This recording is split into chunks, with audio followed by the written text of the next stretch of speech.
Este programa es para todos.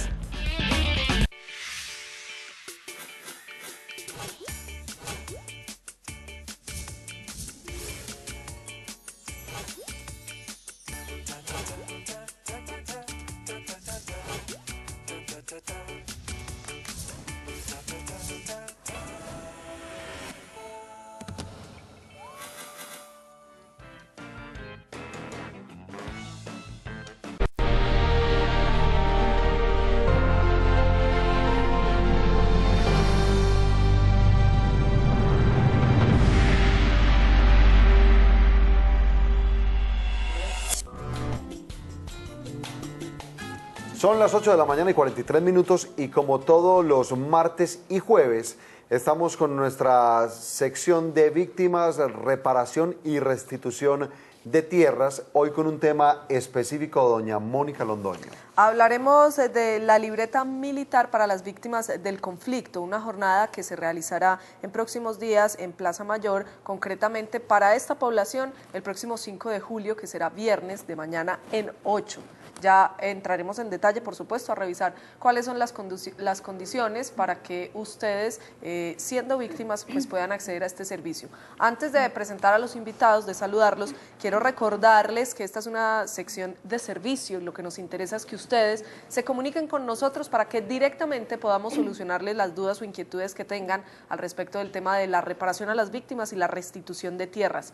La línea es el 441-2100. Tenemos gente que puede verificar inmediatamente sus datos a través del sistema para que le informen en qué va el proceso, o si quiere saber cómo proceder, por dónde iniciar, si es o no una víctima, también aquí le podemos dar respuesta a su inquietud.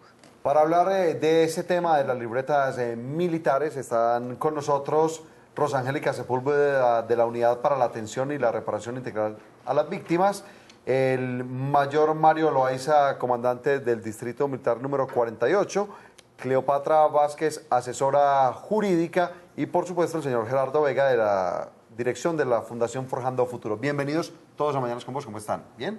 Gracias. Hola, muchas gracias. Bueno, ¿por dónde comenzamos? ¿Quiénes tienen derecho a esa libreta militar?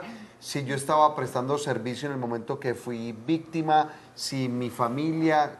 ¿Cómo empezamos a desglosar quiénes tienen derecho a esa libreta? Jaime, yo creo que lo primero que hay que plantear es que tiene que ver víctimas con servicio militar y con libreta militar. La ley de víctimas establece que hay unas personas exentas de la prestación del servicio militar.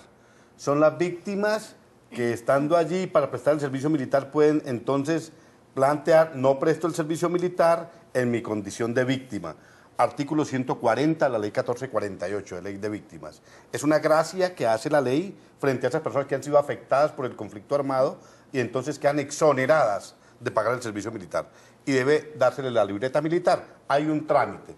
Por eso se encuentra aquí el mayor y los miembros de las fuerzas militares para explicar ese trámite, porque lo que sí tiene que hacer es inscribirse y pagar los requisitos que hay que pagar. Son como 118.000 pesos. Antes de hablar de la inscripción, don Gerardo, y de hablar de quiénes deben presentarse, recordémosle mayor a la gente en nuestro país, de acuerdo a nuestras leyes, quiénes deben prestar servicio militar inicialmente, para uno saber, porque pues puede llegar mucha gente: ay, yo vengo, no, es que usted no necesitaba presentarse. Sí, claro. Bueno, gracias, muy buenos días. Yo soy el mayor Mario Loaiza, comandante del Distrito Militar número 48. En este caso vengo en representación de la 4ª zona de reclutamiento. Un saludo muy especial de parte del señor General Muñoz, jefe de la Jefatura de Reclutamiento de Ejército Nacional. Lo primero es importante partir del principio de que nosotros estamos reglamentados por la Ley 48 del 93, que es la que reglamenta todo lo concerniente al reclutamiento en Colombia.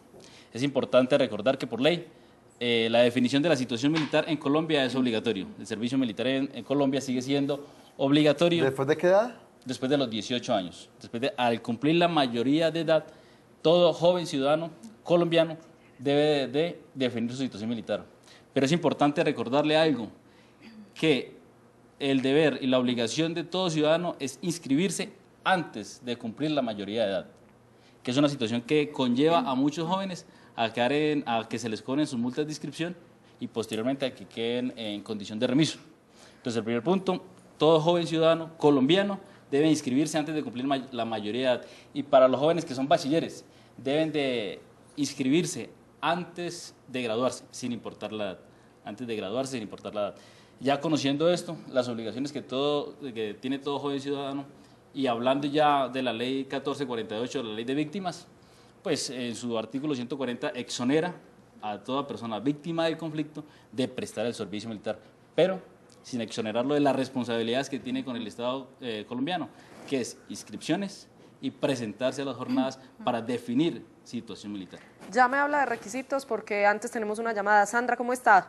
Buenos días, ¿cómo están? Muy buenos días, ¿cómo le ha ido? Muy bien, muchas gracias. Sandra, adelante con su inquietud, la escuchamos. Gracias, mire, yo lo que quería preguntar, lo que pasa es que yo estaba haciendo vueltas juntamente con mi suegra. El año pasado ella hizo la cuestión de reparación de víctimas, o sea, el año pasado ella entregó papeleos a principios de año. En el mes de octubre presentó declaración. Sí. Ella entregó todo el papeleo juntamente con una hermana, juntamente con una mamá que tienen el mismo problema porque le mataron unos hijos, ¿cierto? Sí. A ellos en el mes de noviembre les hicieron ya reparación de víctimas, les llamaron inmediatamente en noviembre y en diciembre ya les entregaron pues la ayuda de víctimas. A mí no me habían llamado, pues a mi suegra no la han llamado. Entonces estuvimos llamando a la línea gratuita 018000, ¿cierto? Y allá me dijeron a mí que pues le he estado yo llamando y me dijeron que no, que ella no había sido, o sea, que no le habían, ¿cómo es que se dice? No había sido aceptada a ella. Ella llevó toda la documentación y todo. Me dijeron que por qué parte de ley había hecho la declaración. Nosotros hicimos la vuelta juntamente con ellos por la ley 1448, pero me dicen que no, que ella la cogió la ley 1290.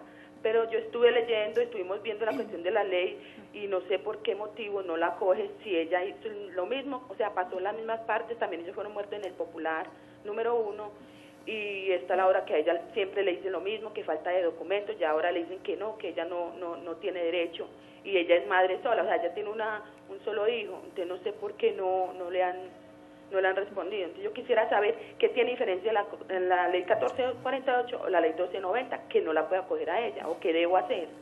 Sandra, pues por ahora nos informan las personas que están aquí al tanto pues como de la base de datos y de los registros que no apareces en el registro único de víctima, por lo tanto la sugerencia es que te acerques directamente a las oficinas para que te digan cuál es el proceso o si faltan papeles o la razón concreta del por qué no apareces inscrita.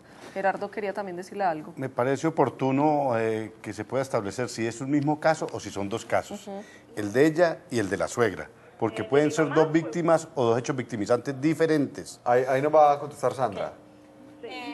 Sandra, lo que podemos hacer es que el próximo martes, 8 de la mañana, te vas a acercar a la dirección territorial y allí con todo el gusto vamos a revisar tu caso, porque sí hay que hacer la claridad como nos dice Gerardo, es probable que todas las diligencias las haya hecho tu suegra y que haya habido alguna dificultad en la documentación. Entonces, propiamente contigo lo que hacemos es revisar el caso y darte una respuesta, decirte si finalmente se recibió la solicitud, si no se ha hecho recepción de ella, te indicamos cuál es el proceso a seguir. Entonces, martes a las 8 de la mañana te puedes acercar a la dirección territorial, puedes preguntar por Angélica Sepúlveda, que allí con todo el gusto te vamos a dar respuesta. Quisiera decir más sobre el caso que sirva para ejemplificar a otros oyentes que pueden tener la misma situación. Es que hay que recordar cuál es el núcleo familiar básico. Es primero esposa e hijos, a quien cubre esa reparación. Sí. A falta de esposa e hijos entran los padres, o a falta de hijos, perdón, entran los padres y esposa o esposo, ¿cierto? Cualquiera de los dos. Si no existieran ni esposa, hijos, ni padres, los hermanos. Es en el derecho sucesoral, realmente como se adquiere el derecho. Eso aplica para las víctimas, porque puede estar pasando que es el mismo caso, pero entonces está por un lado la suegra, está por el lado la esposa, están los hijos. Si eso es así, hay un núcleo familiar básico, madre o padre e hijos, inicialmente. O los padres en el caso de que sea un hijo. Ok, eso Gerardo, con la ley anterior, ley 1294-18, con la 1448, ya los hermanos no son contemplados. Pero entonces, revisamos tu caso particularmente. Sandra, entonces el martes, 8 de la mañana. 8 de la mañana en la dirección territorial. Bien, bueno. Antes de que entrara la llamada de Sandra, estábamos hablando de la exoneración que permite la ley para aquellas personas que sean registradas como víctimas, pero ¿cuáles son los requisitos reales para cumplir con esa exoneración o para tener derecho, para acceder? Bueno, para que el ciudadano colombiano que sea víctima del conflicto interno y esté registrado, tenga el registro de la unidad de víctimas. O sea, eso es lo primero, que Sí, yo exacto. ya esté Ese es el primer. registrado en la unidad de víctimas. El primer requisito es ese, ¿ya? Registrado y reconocido como Y víctima. reconocido obviamente como víctima.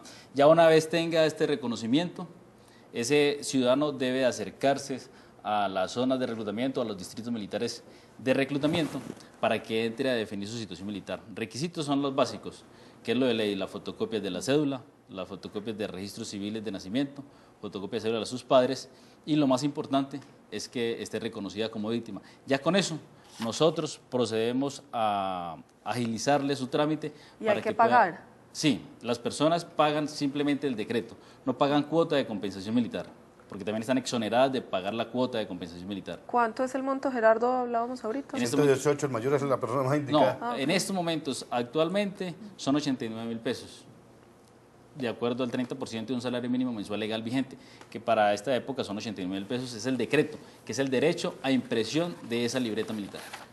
¿Qué pasa con las personas? No sé si desde la asesoría jurídica se puede responder, no tienen los documentos, fueron desplazados, salieron por violencia, no tengo mi cédula, no tengo papeles, no tengo registro civil de nacimiento, no tengo nada. ¿Qué se hace ahí? Pues desafortunadamente para la persona, o sea, los requisitos tanto de la ley que exige la ley 48 como la ley 1184 de 2008, precisamente establece que los ciudadanos deben allegar los requisitos de ley.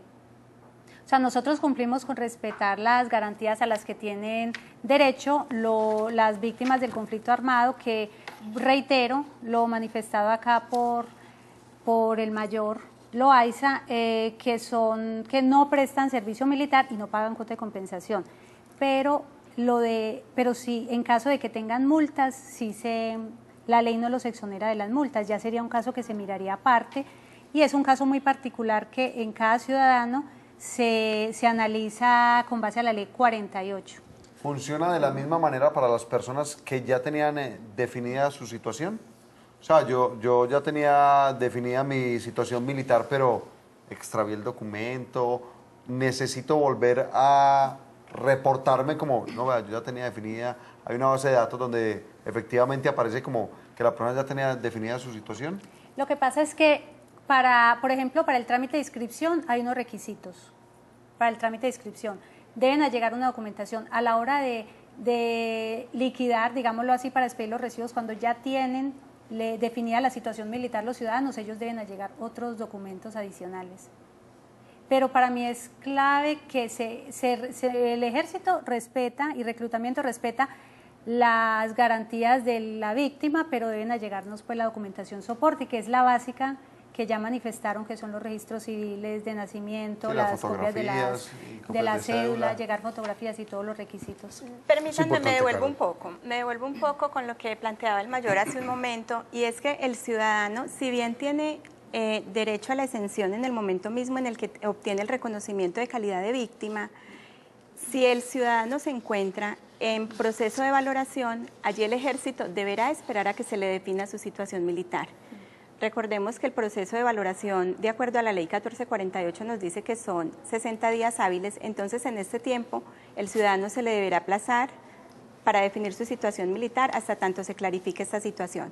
Con relación a lo que planteaba Jaime sobre los documentos de identidad, lo que hacemos nosotros desde la unidad es que garantizamos unas medidas mínimas. Entonces el ciudadano llega sin ningún documento, lo primero que hacemos es canalizarlo a la registraduría con el fin de que obtenga este documento inicial. Ya hay un protocolo suscrito con la registraduría y con ellos ya venimos trabajando con el fin de, cuando el ciudadano ya vaya a iniciar la ruta de libreta militar, ya tiene todos estos documentos en sus manos. Ay, Rosangélica, ¿me dio usted un descanso? Sí, porque muchas veces pasa así, no, es que perdí todo, pero desde la unidad de víctimas le ayudan a gestionar eso para que cuando ya llegue el momento de asistir a la libreta militar tenga los documentos. Ramiro, buenos días. Muy buenos días. ¿Cómo está, don Ramiro? Bien, gracias a Dios. Bueno, señor, escuchamos su inquietud o su pregunta. Mira, lo que pasa es que a mi hermana le llega un radicado de acción social, del DPS, ¿Sí? con fecha del 04 del mes 6 del 2003. donde le dice que en atención a su solicitud de atención humanitaria hemos constatado que le fue otorgado un giro por concepto de retorno y reubicación a su nombre, el cual podría ser cobrado en honorarios de oficina. Bueno, ella ha ido al banco, ahí no hay ninguna plata que le hayan girado, fue a la Ocala que le dieran información, nada, fue a la personería y tampoco. Entonces, queríamos saber qué se puede hacer ahí. Bueno, esa sería una de mis preguntas. Sí. La otra sería, el protocolo que sacó nuevo la Guari para lo de víctimas, que es con el que va a trabajar, resulta que dice que para las personas participar tienen que estar inscritas por una OBD legalmente constituida, ¿sí? Y los representantes que vayan a estar participando deben de estar inscritos en el Registro Único de Víctimas, pero postulados por una OBD. Entonces yo quisiera saber hasta qué punto es cierto que organizaciones de base puedan postular víctimas sin ser organizaciones de víctimas legalmente constituidas. Porque si miramos el objeto social de nosotros, las organizaciones de víctimas constituidas están enfocadas todas las víctimas. Mientras que el objeto social de una organización que no esté constituida como organizaciones de víctimas sería otro objeto social diferente. Sí, señor. Entonces, mi pregunta es, si las víctimas quieren participar, deben de participar como lo dice el protocolo. Participar por la mesa de víctimas, por organizaciones de víctimas legalmente inscritas, que se postulen por esas organizaciones. Pero creo que no debe ser postulado por organizaciones que no son de víctimas. Eso pasó aquí en San Carlos. Entonces yo lo que quiero saber es eso. ¿Por qué nos postulan 8 organizaciones más si en San Carlos solamente hay 5 organizaciones de víctimas? Y nos postulan 8 organizaciones más, organizaciones de base que no son de víctimas. Y fuera de eso, otro caso que pasó, que después ya lo diré al encargado. Entonces, yo quisiera saber hasta qué punto puede llegar eso, si sí es verdad que pueden participar esas organizaciones. Ramiro, muchísimas gracias por sus dos inquietudes. La primera, que no sabe cómo reclamar el dinero que va, que no lo ve en la cuenta. ¿Qué le podemos decir, Rosa? Bueno, la Unidad para la Atención a las Víctimas tiene un programa, que es el programa macro, grande, que se enfoca al tema de la reparación para la población víctima de desplazamiento, y es el programa de acompañamiento a los retornos o las reubicaciones. En este marco de este programa lo que venimos haciendo es que a la familia se le hace un acompañamiento, y precisamente ese acompañamiento, una vez se le aprueba, que el ejército nos dice en el área rural, mire, si hay condiciones de seguridad la familia puede retornar, o la policía nos dice, mire, si hay condiciones la familia puede retornar, verificamos que la familia va a estar en unas condiciones de dignidad mejores que las que en el momento tienen el lugar de residencia, y verificamos que es de manera voluntaria que se hace esta solicitud, es decir, que no hay ninguna presión para que la familia se retire de este lugar y se vaya para otro. Lo que hacemos es que le hacemos un giro que está orientado al tema de acarreo y transporte. Este dinero se le consigna en el Banco Agrario. Para el caso del señor Ramiro, que nos habla desde San Carlos, tendríamos que verificar a ver si fue que al momento de que la familia nos dijo que iba a retornar, del lugar donde se iba a ir a San Carlos, se le pudo haber consignado bien al lugar de donde iba a partir y no al lugar donde iba a llegar. Pudo ser allí una falta de información. Para el caso específico de Medellín también se nos vienen presentando distintas circunstancias, y es que tenemos como central de pagos la oficina de Carabobo. Sin embargo, acabamos de abrir otros 4 centros de pagos, entonces la población tiene conocimiento de esa sola central de pago. Todos se nos van a Carabobo y nos dicen, no tengo el giro. Hacemos la verificación y es que se giró a otra sede del Banco Agrario. La voy a interrumpir un segundo porque igual a Ramiro se le está asignando en este momento una cita para tratar concretamente su caso. Perfecto. Y lo otro que él decía... De las organizaciones, sí. ¿Qué hizo la unidad con el protocolo que se acaba de expedir? Lo que se hizo fue organizar el proceso y reglamentarlo. ¿Qué tenemos en este momento? Las personerías en cada municipio nos viene acompañando precisamente a ayudarnos a conformar estas mesas con el fin de que las víctimas sí estén representadas. Habría que mirar el caso de don Ramiro. Siento alguna molestia en él, se siente excluido, dice no me lo van a permitir, tendríamos que mirar específicamente qué es lo que ocurre, porque algo que vino y nos reglamentó el protocolo es que una organización que ya esté representando un municipio no nos puede representar otro. Y era una de las dificultades que teníamos anteriormente. Una sola organización podía estar representando 4 o 5 municipios. Entonces, es uno de los asuntos que nos regula el protocolo. Con el caso del señor Ramiro, podríamos mirar específicamente con la personería qué se ha adelantado y si se le está violentando algún derecho al ciudadano. Lo ideal es que las víctimas estén representadas allí con sus líderes. Ese es el objetivo y es el espíritu de estas mesas.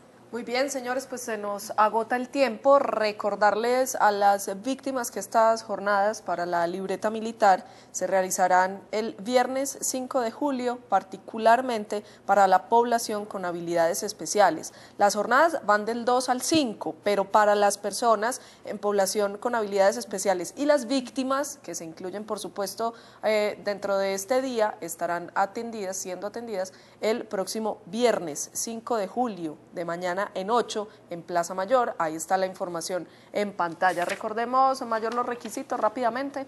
Bueno, sí, los requisitos para toda persona que quiera hacer parte de esta convocatoria especial, las fotocopias de cédula, los registros civiles de nacimiento y fotocopias de cédula de los padres. Esa es la documentación de ley. Diploma y acta de grado. Diploma y acta de grado también se necesita, obviamente para aquellas personas que sean bachilleres.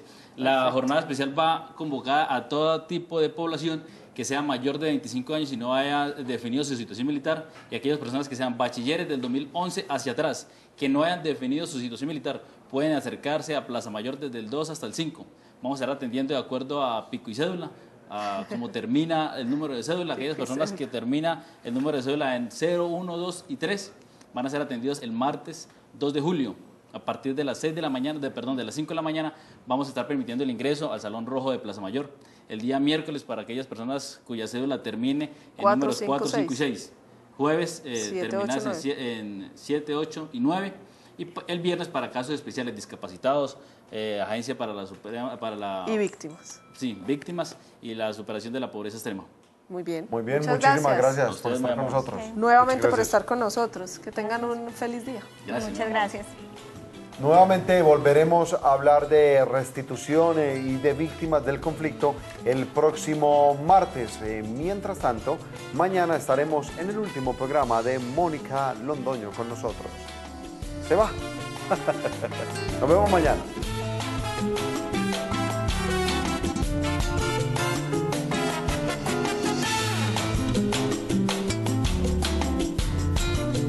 Aquí te ves, aquí te ves.